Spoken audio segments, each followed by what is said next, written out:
ನೀವೇನಾದರೂ ಕುಮಟಾ, ಹೊನ್ನಾವರ, ಗೋಕರ್ಣ ಕಡೆ trip plan ಮಾಡ್ತಿದ್ದೀರಾ? ಆ್ಯಂಡ್ ಈ ಒಂದು ಪ್ಲೇಸನ್ನು ಹಾಗಾದರೆ ನೀವು ಅದಕ್ಕೆ ಆ್ಯಡ್ ಮಾಡ್ಕೊಳ್ಳೇಬೇಕು ವಿಸಿಟ್ ಮಾಡೋಕ್ಕೆ. ಏನಕ್ಕಂತಂದರೆ ಯಾವ ಟೂರಿಸ್ಟ್ ಪ್ಯಾಕೇಜ್ ಅವರಾಗಿರಲಿ ಅಥವಾ ಆಲ್ಮೋಸ್ಟ್ ಸೋಷಿಯಲ್ ಮೀಡಿಯಾದಲ್ಲಿ ಯಾರೂ ಈ ಪ್ಲೇಸ್ ಬಗ್ಗೆ ಹೇಳಿರಲ್ಲ.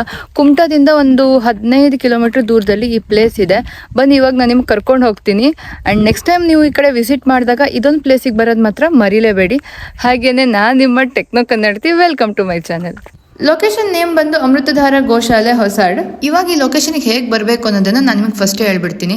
ಕುಮಟಾ ಟು ಸಿದ್ದಾಪುರ ರೋಡಲ್ಲಿ ನೀವು 15 ಕಿಲೋಮೀಟರ್ ಬಂದರೆ, ಅಂದರೆ ಕುಮಟಾದ ಗಿಬ್ ಸರ್ಕಲಿಂದ ಸಿದ್ದಾಪುರ ಕಡೆ ಹೋಗೋ ರೋಡಲ್ಲಿ 15 ಕಿಲೋಮೀಟರ್ ನೀವು ಬಂದಾಗ ನಿಮಗೆ ಒಂದು ಊರು ಸಿಗುತ್ತೆ, ಹೊಸಾಡ್ ಅನ್ನುವಂಥದ್ದು.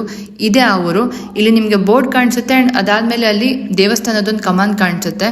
ಈ ರೋಡಲ್ಲಿ ನೀವು ಒಳಗಡೆ ಬಂದರೆ ಸುಮಾರು ಒಂದು 2-3 ಕಿಲೋಮೀಟರ್ ಬೇಕು ಲೊಕೇಶನ್ ರೀಚ್ ಆಗೋಕ್ಕೆ. ಒಳಗಡೆ ಕಾಡೊಳಗಡೆ ನೀವು ಆರಾಮಾಗಿ ರೈಡ್ ಮಾಡ್ಕೊಂಡು ಬರ್ಬೋದು. ರೋಡ್ ತುಂಬಾ ಚೆನ್ನಾಗಿದೆ. ಆ್ಯಂಡ್ ನೀವು ಅಲ್ಲಿಂದ ಬಂದಮೇಲೆ ಈ ಕಡೆ ಹೋದರೆ ದೇವಸ್ಥಾನಕ್ಕೆ ಹೋಗುತ್ತೆ. ಶ್ರೀಕೃಷ್ಣ ದೇವಸ್ಥಾನ ಇದೆ, ಸಂತಾನ ಗೋಪಾಲಕೃಷ್ಣ ದೇವಸ್ಥಾನ ಅಂತ ಇದೆ, ಅಲ್ಲಿ ಹೋಗುತ್ತೆ.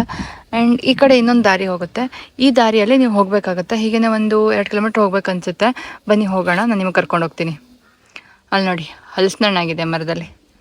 ಕೊಯ್ದರೆ ನನ್ನನ್ನು ಓಡಿಸ್ತಾರೆ, ಕೊಯ್ಯಕ್ಕೆ ಬಿಡೋದ, ಯಾರ್ದು ಬೇರೆಯವ್ರದ್ದು ಅನಿಸುತ್ತೆ. ಬನ್ನಿ ನಾವು ಹೋಗೋಣ. ಆ್ಯಂಡ್ ಇನ್ನೊಂದು ವಿಷಯ ಹೇಳಕ್ಕೆ ಮರ್ತೆ, ಲೊಕೇಶನ್ನಲ್ಲಿ ಯಾವುದೇ ಶಾಪ್ಸ್ ಇಲ್ಲ. ಅಂದರೆ ನೀವೇನಾದ್ರು ಸ್ನ್ಯಾಕ್ಸ್ ತೊಗೊತೀರಾ, ಜ್ಯೂಸ್ ಬೇಕು ಅಂತಂದರೆ ಏನೂ ಸಿಗಲ್ಲ ಅಲ್ಲಿ.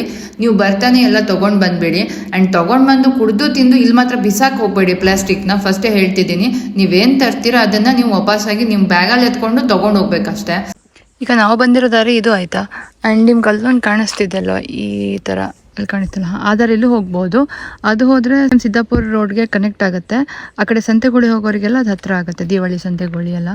ಇಲ್ಲಿ ನೀವು ನೋಡ್ಬೋದು, ಸ್ಟಾರ್ಟಿಂಗಲ್ಲೇ ಕಾಮಧೇನುವಿನ ಮೂರ್ತಿ ಇದೆ. ಇಲ್ಲಿ ಯಜ್ಞ ಮಂಟಪ ಕೂಡ ಇದೆ, ಹಾಗೆಯೇ ಕಾಮಧೇನುವಿನ ಮೂರ್ತಿ ಕೂಡ ಇದೆ. ಇಲ್ಲಿ ಫಂಕ್ಷನ್ಸ್ ಎಲ್ಲ ಆಗ್ತಾನೆ ಇರ್ತವೆ ಆ್ಯಂಡ್ ಮೂರ್ತಿಗೆ ಪೂಜೆ ಕೂಡ ಆಗ್ತಿರುತ್ತೆ ಫಂಕ್ಷನ್ಗಳೆಲ್ಲ ಆದಾಗ. ಬನ್ನಿ ಇವಾಗ ಗೋಶಾಲೆ ಒಳಗಡೆ ಹೋಗೋಣ. ಇಲ್ಲೊಂದು ಪುಟ್ಟ ಗೇಟ್ ಇದೆ ಸೈಡಲ್ಲಿ, ಇದರಿಂದ ನಾವು ಒಳಗಡೆ ಹೋಗ್ಬೋದು. ಯಾರಾದರೂ ಬರ್ತಾ ಇದ್ರೆ ಗೇಟನ್ನು ಓಪನ್ ಮಾಡಿದವರು ನೀವು ಹೋಗುವಾಗ ಗೇಟನ್ನು ಕ್ಲೋಸ್ ಮಾಡೇ ಹೋಗಿ, ಇಲ್ಲಾಂತಂದರೆ ಚಿಕ್ಕ ಪುಟ್ಟ ಕರಗಳೆಲ್ಲ ಬಿಟ್ಕೊಂಡಿರ್ತವೆ, ಹೊರಗಡೆ ಹೋಗೋ ಚಾನ್ಸಸ್ ಇರುತ್ತೆ. ಆ್ಯಂಡ್ ಈ ಗೋಶಾಲೆನ 2006 ಕಟ್ಟಿರ್ತಾರೆ. ನಾನಿಲ್ಲಿ ತುಂಬ ಸಲ ಬಂದಿದ್ದೀನಿ ಆ್ಯಂಡ್ ನನಗೆ ಬೇಜಾರಾದಾಗೆಲ್ಲ ಬರ್ತಾನೆ ಇರ್ತೀನಿ. ಇಲ್ಲಿ ಬಂದಾಗ ದನ ಕರುಗಳನ್ನು ನೋಡೋದು ಒಂಥರ ಖುಷಿ ಆದರೆ, ಆ್ಯಂಡ್ ಬರೋ ದಾರಿ ಇನ್ನೊಂಥರ ಖುಷಿ ಕೊಡುತ್ತೆ. ಯಾಕೋ ಗೊತ್ತಿಲ್ಲ, ನಾನು ಒಳಗಡೆ ಎಂಟ್ರ್ ಆಗ್ತಿದ್ದಂಗೆ ಒಂಥರ ಪಾಸಿಟಿವ್ ವೈಬ್ ಸಿಕ್ಬಿಡುತ್ತೆ ನನಗೆ. ಏನಕ್ಕಂತ ಅಂದರೆ, ನಾವು ಹೇಳ್ತೀವಿ ಒಂದು ಹಸುವಿನಲ್ಲಿ 3 ಕೋಟಿ ದೇವ್ರು ಇರ್ತಾರೆ ಅಂತ. ಇಲ್ಲಿ ಇಷ್ಟೊಂದು ಹಸು ಇರಬೇಕಾದ್ರೆ ಎಷ್ಟೊಂದು ದೇವ್ರು ಇರುತ್ತೆ ಆ್ಯಂಡ್ ಅಷ್ಟು ಪಾಸಿಟಿವಿಟಿನೂ ನಮಗೆ ಸಿಗುತ್ತೆ ಅಂತ ಅಂದರೆ ಒಳ್ಳೆ ವೈಬ್ ಇರದೇ ಇರುತ್ತಾ ಹೇಳಿ. ನೆಕ್ಸ್ಟ್ ನನ್ನ ಗಮನ ಹೋಗಿದ್ದು ಅಲ್ಲಿ ಪ್ಲೇ ಆಗ್ತಿರೋ ಮ್ಯೂಸಿಕ್ ಬಗ್ಗೆ.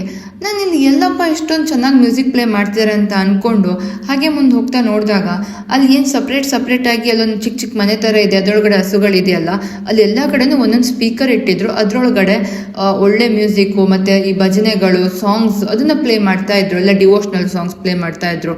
ಏನಕ್ಕಂತಂದರೆ ಹಸುವಿಗೋಸ್ಕರ, ಅವಕ್ಕೆ ಬೋರ್ ಆಗಬಾರ್ದು ಅನ್ನೋದಕ್ಕೋಸ್ಕರ, ಅವಕ್ಕೆ ಒಂದು ಗುಡ್ ವೈಬ್ ಬರಬೇಕು ಅನ್ನೋದಕ್ಕೋಸ್ಕರ.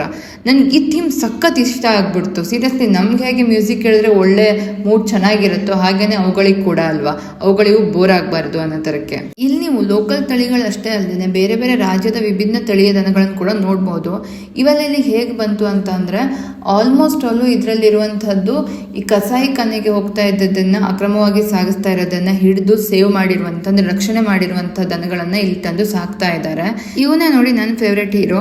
ನಾನು ಹೋದಾಗೆಲ್ಲ ಇವನ ಜೊತೆನೇ ಜಾಸ್ತಿ ಟೈಮ್ ಸ್ಪೆಂಡ್ ಮಾಡೋದು. ಆ್ಯಂಡ್ ನಾನು ಹೋಗೋದು ಕೂಡ ಒಂದು ಪ್ರಕಾರ ಹೇಳಬೇಕು ಅಂದರೆ ಇವನು ನೋಡೋಕ್ಕೇನೆ.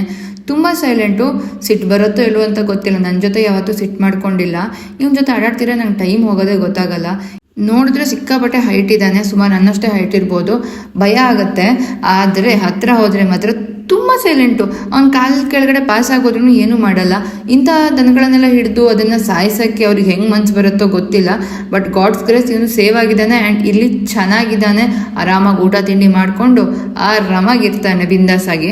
ಇವನಷ್ಟೇ ಅಲ್ಲ, ಇವನ ಥರನೇ ಇಲ್ಲಿ ತುಂಬ ಹೀರೋಗಳಿದ್ದಾರೆ. ಬನ್ನಿ ನಿಮಗೆ ಮುಂದೆ ಈ ವಿಡಿಯೋದಲ್ಲಿ ತೋರಿಸ್ತೀನಿ. ಇನ್ನು 19 ವರ್ಷದಿಂದ ನಡ್ಸ್ಕೊಂಡು ಬರ್ತಿರೋ ಈ ಗೋಶಾಲೆ ಬಗ್ಗೆ ಹೇಳೋದಾದ್ರೆ, ಇಲ್ಲಿ ತನಕ ಸುಮಾರು ಸಾವಿರಾರು ಗೋಗಳಿಗೆ ಇವರು ಆಶ್ರಯವನ್ನು ನೀಡಿದ್ದಾರೆ. ಕಸಾಯಿ ಖಾನೆಗೆ ಹೋಗ್ತಿರುವಂತಹ ಎಷ್ಟೋ ಗೋಗಳನ್ನ ರಕ್ಷಣೆ ಮಾಡಿ ಇವರು ಸಾಕ್ತಾ ಇದ್ದಾರೆ. ಹಾಗೆ ರೈತರಿಗೆ ಕೂಡ ಎಷ್ಟೋ ಗೋಗಳನ್ನ ಇವರು ದಾನವಾಗಿ ನೀಡಿದ್ದಾರೆ. ಅಂತ ಅಂದ್ರೆ ಯಾವುದೇ ದುಡ್ಡನ್ನ ತಗೊಳ್ದೇನೆ ಇವರು ಗೋಗಳನ್ನ ನೀಡ್ತಾ ಇದ್ದಾರೆ. ಹಾಗೇನೆ ಹಲವಾರು ಜನ ಅವ್ರ ಮನೆಯಲ್ಲಿ ಗೋಗಳನ್ನ ನೋಡ್ಕೊಳ್ಳೋಕೆ ಆಗ್ತಾ ಇಲ್ಲ, ಸಾಕಕ್ಕಾಗ್ತಾ ಇಲ್ಲ ಅನ್ನುವಂಥ ಅನಿವಾರ್ಯ ಕಾರಣಗಳಿಂದ ಇಲ್ಲಿ ಆ ಗೋಗಳನ್ನ ತಂದು ಬಿಡ್ತಾರೆ. ಅದನ್ನು ಕೂಡ ಇವರು ತುಂಬಾ ಪ್ರೀತಿಯಿಂದ ನೋಡ್ಕೊಂತಾರೆ. ಇನ್ನೊಂದು ವಿಚಾರ ಏನು ಅಂತ ಅಂದ್ರೆ, ಇಲ್ಲಿಯವರೆಗೂ ಸುಮಾರು 600ಕ್ಕೂ ಅಧಿಕ ಆಕ್ಸಿಡೆಂಟ್ಗೆ ಒಳಗಾದಂತಹ ಗೋಗಳನ್ನ ಇವರು ಪಾಲನೆ ಪೋಷಣೆ ಮಾಡಿದ್ದಾರೆ, ಹಾಗೆ ಮಾಡ್ತಾ ಇದ್ದಾರೆ ಕೂಡ. ಇನ್ನೊಂದೇನು ಅಂತ ಅಂದರೆ ಈ ದನನ ತಗೊಳ್ಳೋದಾಗಲಿ ಕೊಡೋದಾಗಲಿ ಸಾಕೋದಾಗಲಿ ಇದು ಯಾವುದಕ್ಕೂ ದುಡ್ಡಿನ ವ್ಯವಹಾರ ಇಲ್ಲ. ನೀವು ಇಲ್ಲಿಂದ ಒಂದು ಹಸುನ ತೊಗೊಂಡೋಗ್ಬೇಕು ಅಂದರೆ ದುಡ್ಡು ಕೊಡೋ ಅವಶ್ಯಕತೆ ಇಲ್ಲ, ಬಿಟ್ಟೋಗ್ಬೇಕು ಅಂದ್ರೆ ದುಡ್ಡು ಕೊಡೋ ಅವಶ್ಯಕತೆ ಇಲ್ಲ. ನೀವೇನಾದರೂ ಆಕ್ಸಿಡೆಂಟ್ ಆಯ್ತಪ್ಪ, ನಿಮಗೆ ನೋಡಿದ್ರಿ, ಅದನ್ನು ತಂದು ಇಲ್ಲಿ ಬಿಡಬೇಕು ಅಂದ್ರೆ ದುಡ್ಡು ಕೊಡೋ ಅವಶ್ಯಕತೆ ಇಲ್ಲ. ಇವರು ಗೋ ಬ್ಯಾಂಕ್ ಅನ್ನುವಂಥ ಒಂದು ಕಾನ್ಸೆಪ್ಟ್ ಮೇಲೆ ವರ್ಕ್ ಮಾಡ್ತಿದ್ದಾರೆ.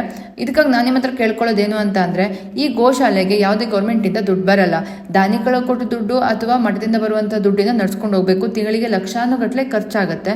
ನಿಮ್ಮ ಕೈಲಾದ ಸಹಾಯವನ್ನು ನಿಮಗೆ ಮಾಡಬೇಕು ಅಂತ ಇದ್ರೆ, ಮೂಕ ಪ್ರಾಣಿಗಳ ಸೇವೆ ಕೊಡಬೇಕು ಅಂತ ಇದ್ರೆ ನೀವು ಖಂಡಿತ ಮಾಡ್ಬೋದು. ಹಾಗೆ ಮಾಡಿ ಅಂತ ಕೂಡ ನಾನು ಕೇಳ್ಕೊತೀನಿ.